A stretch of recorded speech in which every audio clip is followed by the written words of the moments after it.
I sat in my grandmother's kitchen, running my fingers over the worn oak table where we'd shared countless cups of tea. The morning light filtered through the lace curtains she'd hung decades ago, casting delicate shadows across the faded wallpaper. Everything in this house held a memory, each corner echoing with the warmth of her presence, even though she'd been gone for 6 months now. The silence was broken by the harsh sound of heels clicking against hardwood. My sister Victoria strode in, designer purse swinging from her arm, not a hair out of place in her perfectly styled blonde waves. Behind her, my parents followed like a somber parade. "Well?" Victoria's voice cut through the air. "When are you planning to move out?" I took another sip of my tea, grandmother's favorite china cup warm against my palms. "Good morning to you too, Vic."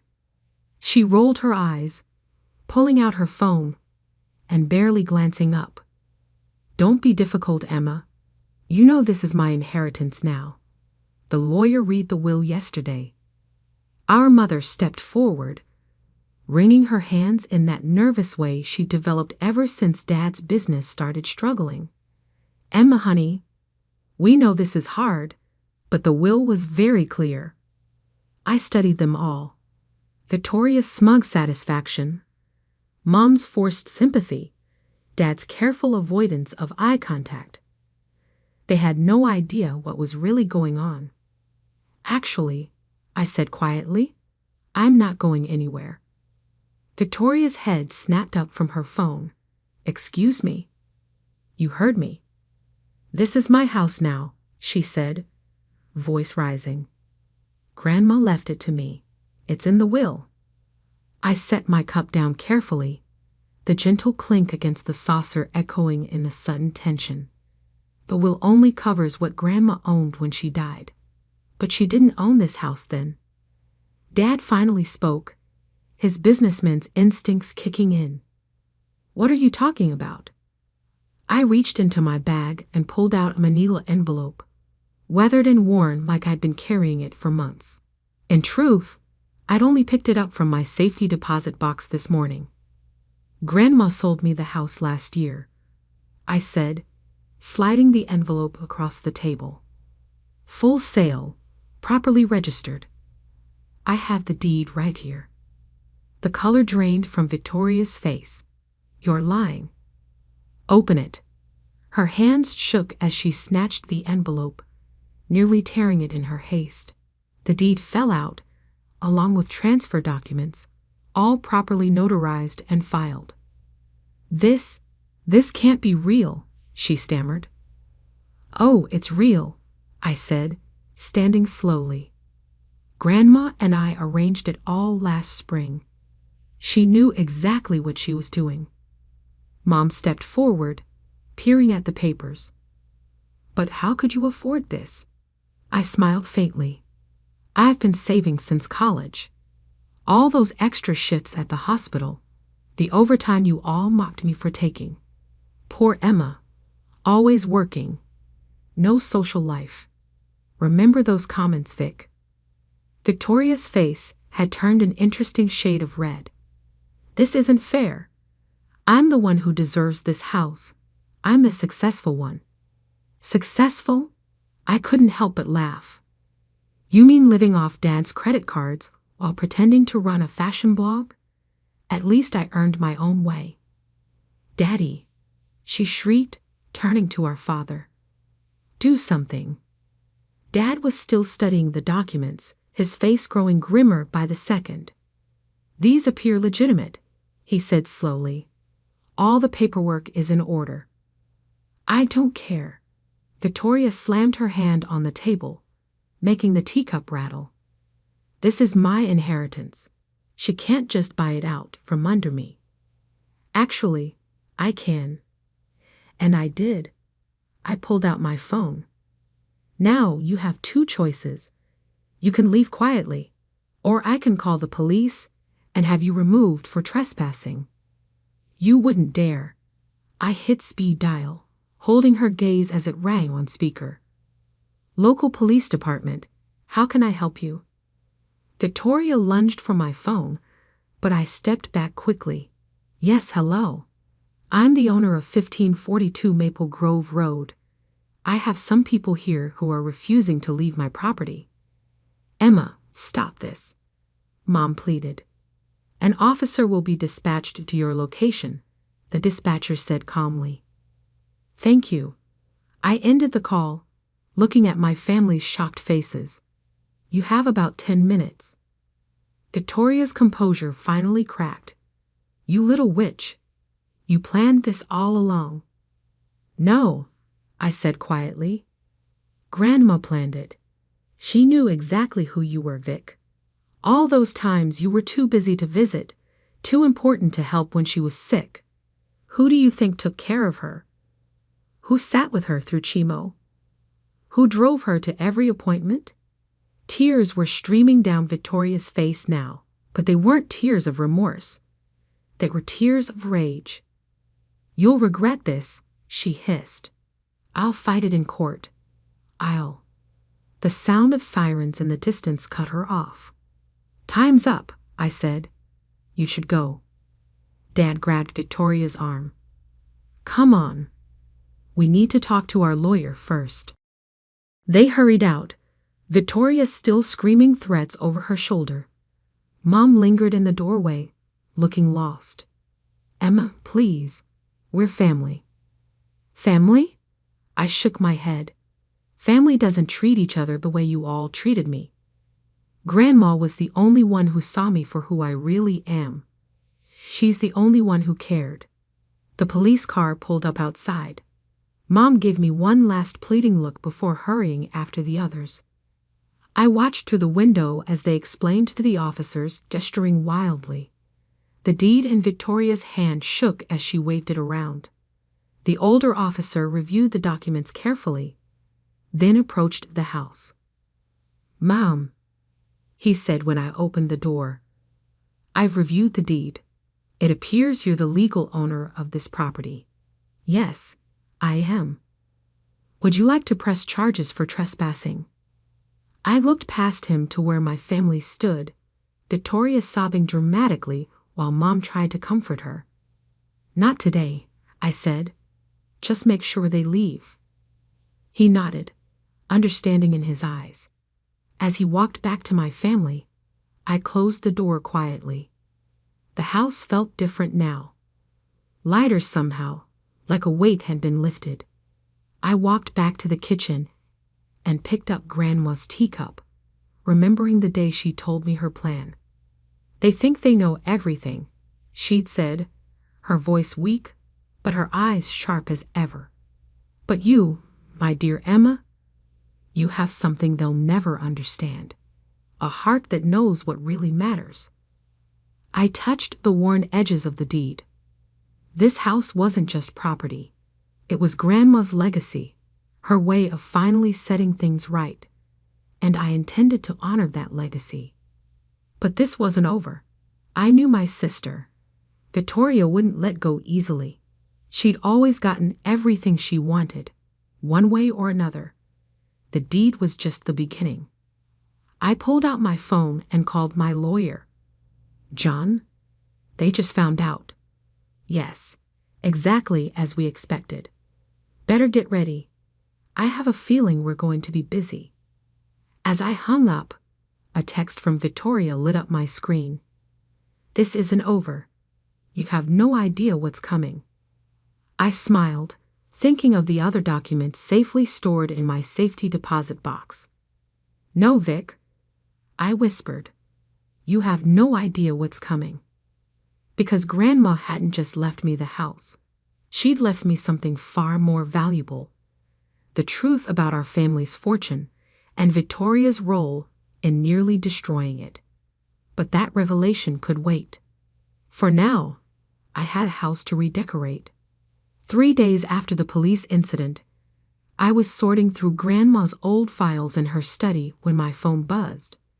A series of texts from unknown numbers flooded my screen. Friends of Victoria's, I assumed, sending threats and accusations.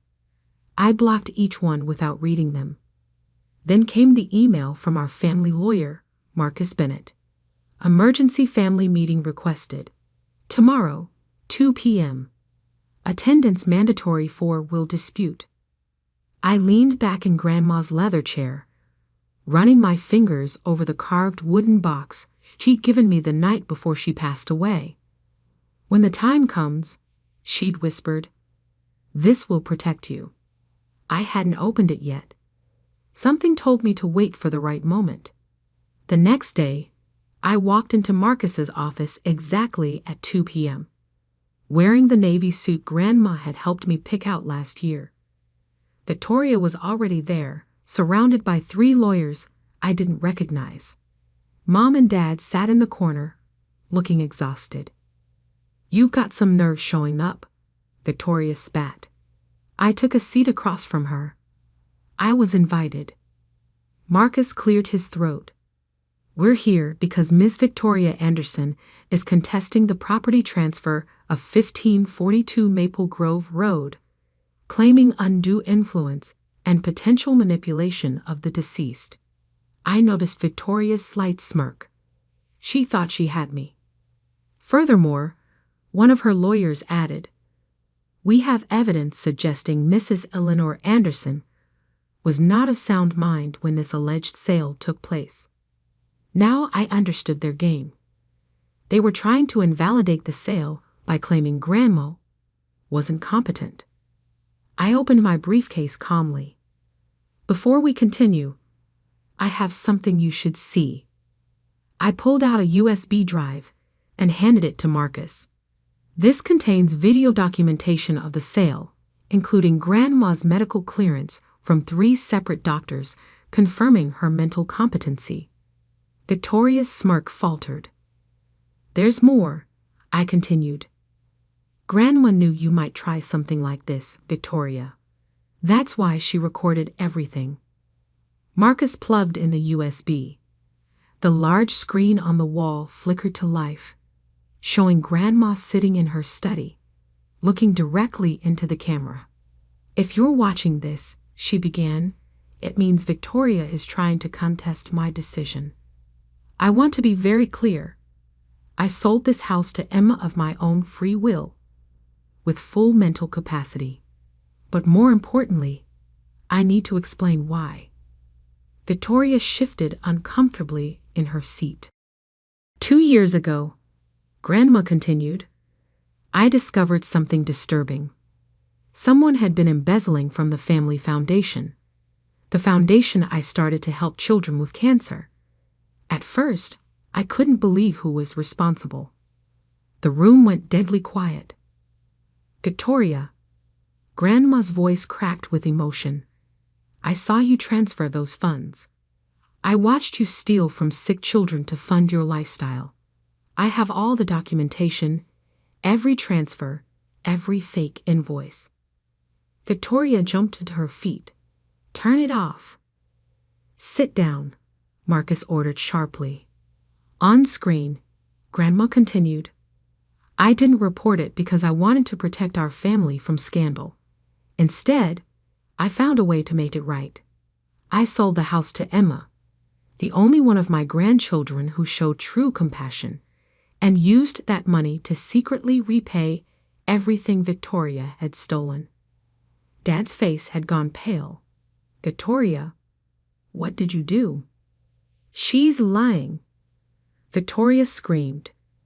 This is all lies. I pulled out another folder.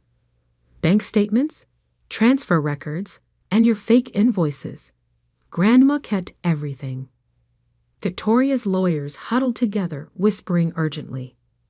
There's more, I said quietly. Grandma gave me something the night before she died. I finally opened the carved wooden box, revealing a stack of documents. Turns out, Victoria didn't just steal from the foundation.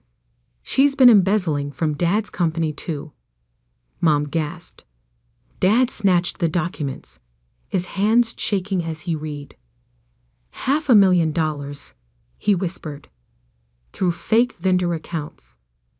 Victoria's perfect composure crumbled. Daddy, I can explain. Explain. His voice rose. Our company is barely staying afloat, and you've been stealing from us? One of Victoria's lawyers stood up. We need to pause this meeting. No, I said firmly. We're not done. Grandma left me one more thing. I pulled out a final envelope. Her controlling shares in Dad's company. The room erupted in chaos. Victoria lunged for the envelope, but security quickly restrained her. Her lawyers started packing their briefcases. Mom burst into tears. Why? Dad asked, looking broken. Victoria, why would you do this? Because she could. I answered for her. Because she always got away with everything, but not anymore. Marcus cleared his throat again. Given this new evidence, I assume you'll be pressing charges. I looked at my sister, really looked at her. Behind the designer clothes and perfect makeup, I saw something I'd never noticed before. Fear. That depends, I said carefully. I have a proposition. Victoria's eyes narrowed. What proposition? You sign a confession admitting everything you stole. You agree to mandatory counseling. You take a real job with a modest salary, and you pay back every penny over time. And if I refuse, then I take this evidence to the police, and you face the consequences. She laughed bitterly. You'd really send your own sister to jail. You were willing to destroy our family's legacy. So yes, I would. The room fell silent as Victoria stared at me, mascara running down her cheeks. Finally, she whispered, I'll sign. Good. I turned to Marcus. Draw up the papers, and add one more condition. She never contests Grandma's decisions again. As Marcus began preparing the documents, Mom approached me hesitantly. Emma, I don't know what to say. You don't have to say anything, I replied. Just remember this moment, the next time you think you know who deserves what. Dad was still reading through the evidence, his face aged 10 years in an hour. I'll need your help, he said quietly, to fix the company. I nodded. That's what Grandma wanted.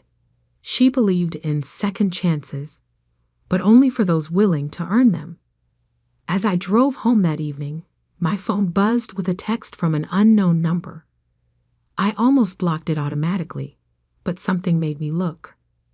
You think you've won, it read, but you have no idea what I'm capable of.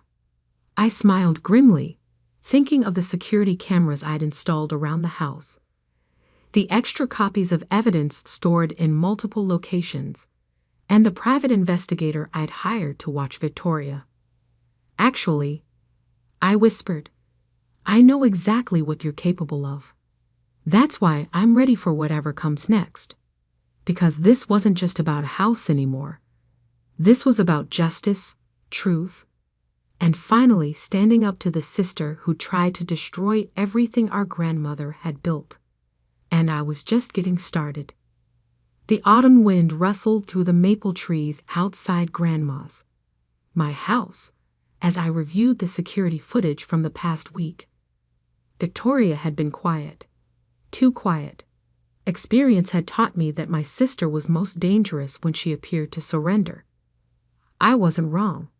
At exactly 3:17 a.m., my phone jolted me awake. The security system had detected movement at the back door. Through the camera feed, I watched a hooded figure fumbling with the lock. Behind them, a familiar Mercedes was poorly hidden behind the garden shed.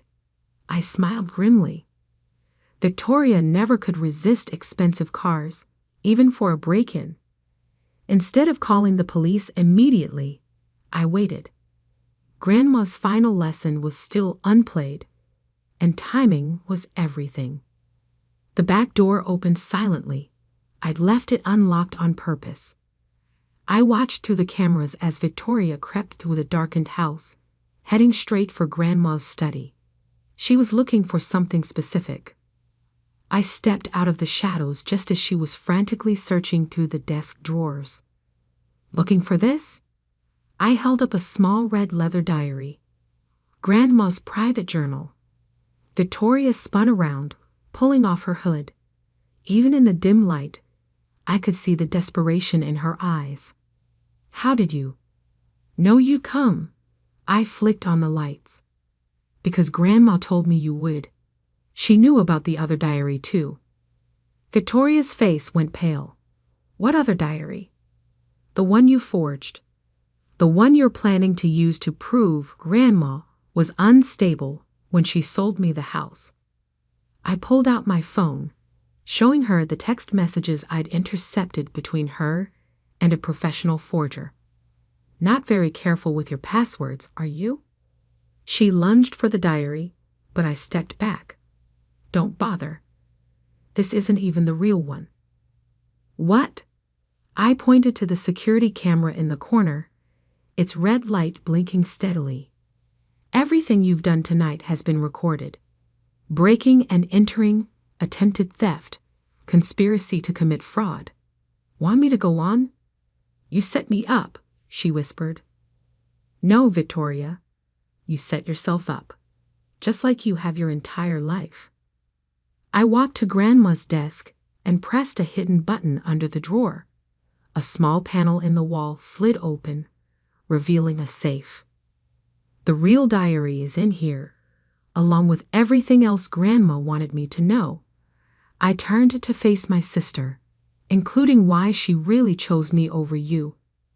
Victoria sank into a chair, her designer clothes looking oddly out of place in the quiet dignity of Grandma's study. What are you talking about? I opened the safe and pulled out a sealed envelope. Grandma wrote this the day before she died. I was supposed to open it only if you tried something like this. With trembling fingers, I broke the seal and began to read.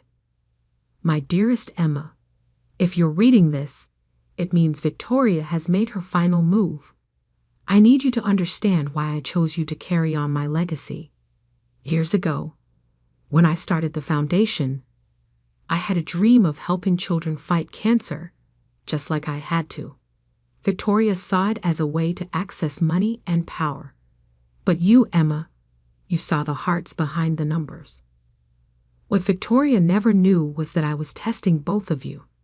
Every time she stole from the foundation, I watched how you worked extra shifts at the hospital to help those same children. When she faked invoices, you volunteered your weekends. When she bought designer clothes with stolen money, you wore second-hand scrubs and donated the difference to the cancer ward. I didn't just leave you the house, Emma. I left you everything. The foundation, the trust funds, the overseas accounts, all of it. Victoria's been searching for non-existent hidden millions, never realizing that true wealth isn't about money.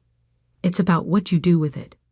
Take care of them, Emma, even Victoria. Not because she deserves it, but because compassion is the greatest power we have. All my love, Grandma. Victoria's mascara-stained tears left black trails down her cheeks. So there's no hidden money. There never was, I said quietly. But there was something more valuable, a chance to do the right thing. I walked to my sister and held out my hand. In it was a single key. What's this? She asked. A key to the small house on Cedar Street. The one Grandma used to rent out. It's yours if you want it. A fresh start. A real job. A chance to prove you can be better. She stared at the key like it might bite her.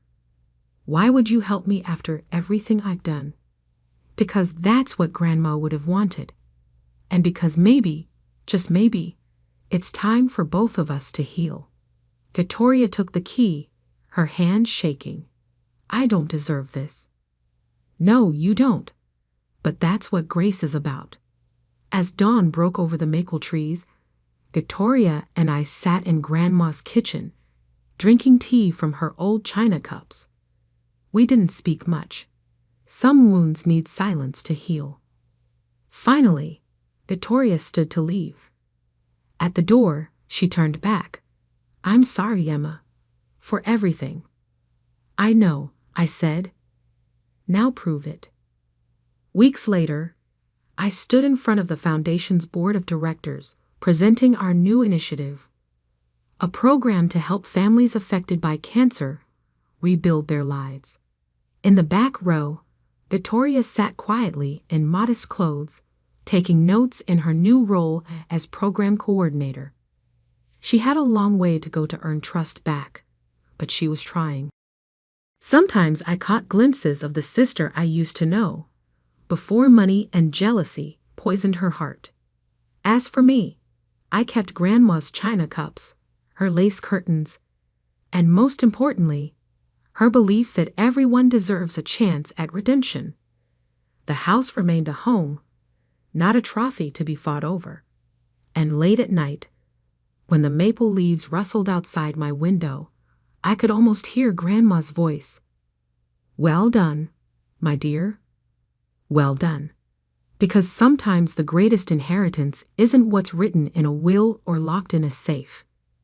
Sometimes it's the wisdom to know when to fight, when to forgive, and when to offer a key to a new beginning, even to those who tried to lock you out.